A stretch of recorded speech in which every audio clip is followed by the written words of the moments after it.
সোমবার সকালে উত্তরবঙ্গের উদ্দেশ্যে রওনা দেওয়ার জন্য কলকাতা বিমানবন্দরে এসে পৌঁছলেন রাজ্যের বিরোধী দলনেতা শুভেন্দু অধিকারী। সাংবাদিকদের মুখোমুখি হয়ে তোপ দাগলেন মুখ্যমন্ত্রীকে। রবিবার রাতে জলপাইগুড়িতে পৌঁছেছেন মুখ্যমন্ত্রী। তারপরে কুণাল ঘোষ নিজের এক্স হ্যান্ডেলে লিখেছেন, জলপাইগুড়ি এবং চারপাশের অঞ্চল যখন ঝড়ে বিপন্ন, মমতা বন্দ্যোপাধ্যায় যখন রাতেই ছুটে যাচ্ছেন, অভিষেক বন্দ্যোপাধ্যায় যখন টিমকে কাজে নামাচ্ছেন, তখন বিজেপির নিশীথ প্রামাণিকের লোকেরা উদয়ন গুহর গাড়িতে গুন্ডামি করছে। অমিত মালবিয়া সাম্প্রদায়িক রাজনীতিতে উস্কানি দিচ্ছে। এআইটিসি যখন মানুষের পাশে, বিজেপি তখন কুৎসিত কাজে ব্যস্ত।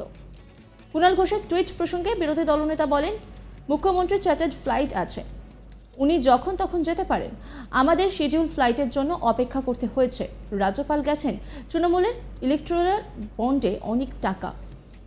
সঞ্জীব গোয়েঙ্কা 400 কোটি টাকা দিয়েছে, ডিএল লটারি 600 কোটি দিয়েছে। ফলে একটা কেন, ওরা 5টা চার্টার্ড ফ্লাইটে মাঝরাতে ভোরবেলায় যখন তখন যেতে পারে। আমি মুখ্যমন্ত্রীকে বলবো, মালের সময় অর্থাৎ মাল নদীতে সেতু বিপর্যয় আপনার এই তৎপরতা দেখতাম, ভালো লাগতো। বুঝতাম আপনি রাজধর্ম করছেন, ভোট ধর্ম করছেন না।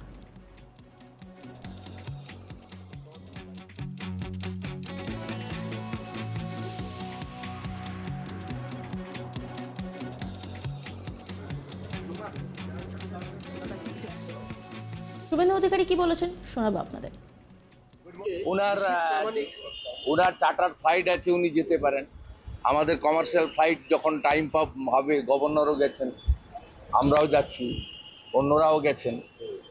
ওনার চার্টার ফ্লাইট আছে তাই গেছেন, কারণ তৃণমূলের ইলেকট্রাল বন্ডে অনেক টাকা। সঞ্জীব গোয়েঙ্কা 400 কোটি টাকা দিয়েছে, ডিএল লটারি 600 কোটি টাকা দিয়েছে।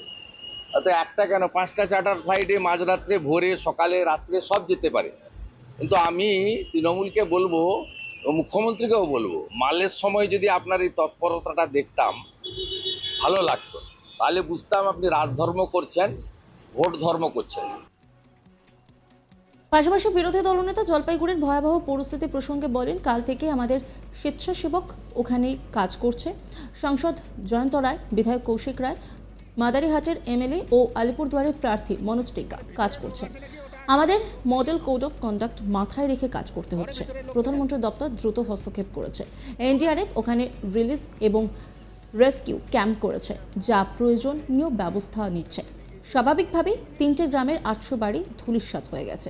এগুলো টিনের বাড়ি ছিল, এদের আবার বাড়ি বানিয়ে তাদেরকে আবার বাড়িতে ফিরিয়ে আনতে হবে।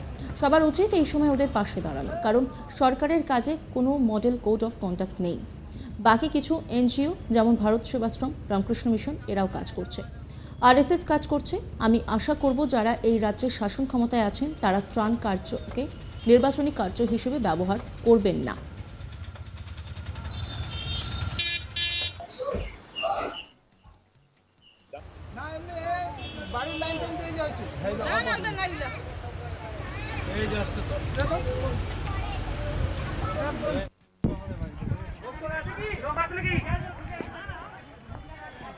এ নিয়ে শুভেন্দু অধিকারী ঠিক কি বলেছেন শোনাবো আপনাদের। কাল থেকেই আমাদের ওখানে ভলেন্টিয়াররাও কাজ করছে। এমপি জয়ন্ত রায়, এমএলএ কৌশিক রায়, মাদারিহাটের এমএলএ এবং আলিপুরদুয়ারের প্রার্থী মনোজ টিগ্গা, আমাদের পক্ষ থেকে যেটা সাধ্যমতো নির্বাচনী বিধিকে মাথায় রেখে যেটা করা হচ্ছে, ভলেন্টিয়াররাও কাজ করছে। এবং সবচেয়ে বড় কথা হচ্ছে, প্রধানমন্ত্রীর দপ্তর দ্রুততার সঙ্গে হস্তক্ষেপ করেছেন এবং এনডিআরএফ তারা ওখানে রিলিফ ক্যাম্প করে শুধু রেস্কিউ নয়, food, dry food, drinking water এবং প্রাইমারি মেডিকেলের যা দরকার সবগুলোই তারা দিয়েছে। তো স্বাভাবিকভাবে 3টে গ্রামের প্রায় 800 বাড়ি কমপ্লিটলি ম্যাশড হয়ে গেছে। এই বাড়িগুলো সব টিন দিয়ে তৈরি করা ছিল। তা এখন এদের পুনরায় বাসস্থান তৈরি করে আবার ঠিকঠাক মতো দাঁড়াতে একটু সময়ও লাগবে।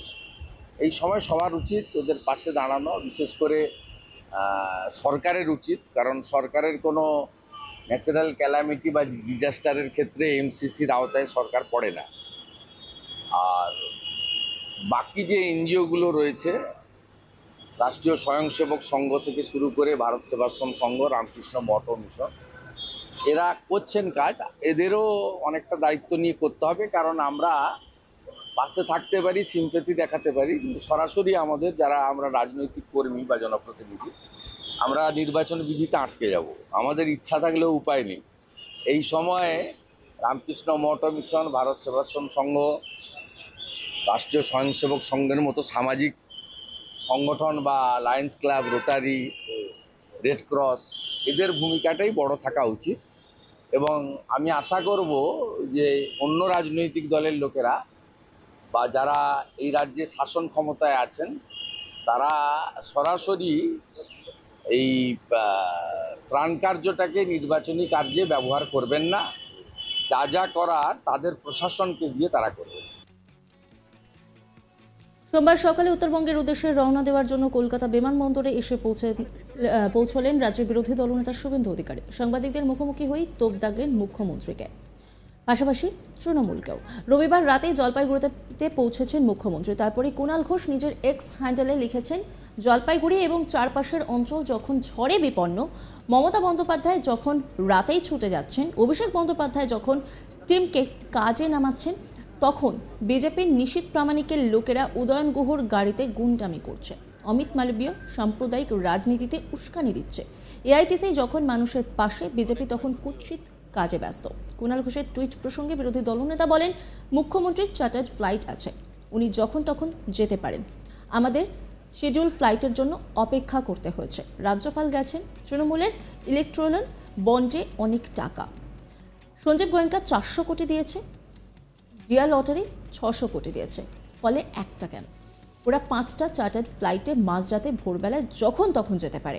আমি মুখ্যমন্ত্রীকে বলবো, মালের সময় অর্থাৎ মাল নদীতে সেতু বিপর্যয় আপনার এই তৎপরতা দেখতাম, ভালো লাগতো, বুঝতাম আপনি রাজধর্ম করছেন, ভোট ধর্ম করছেন না।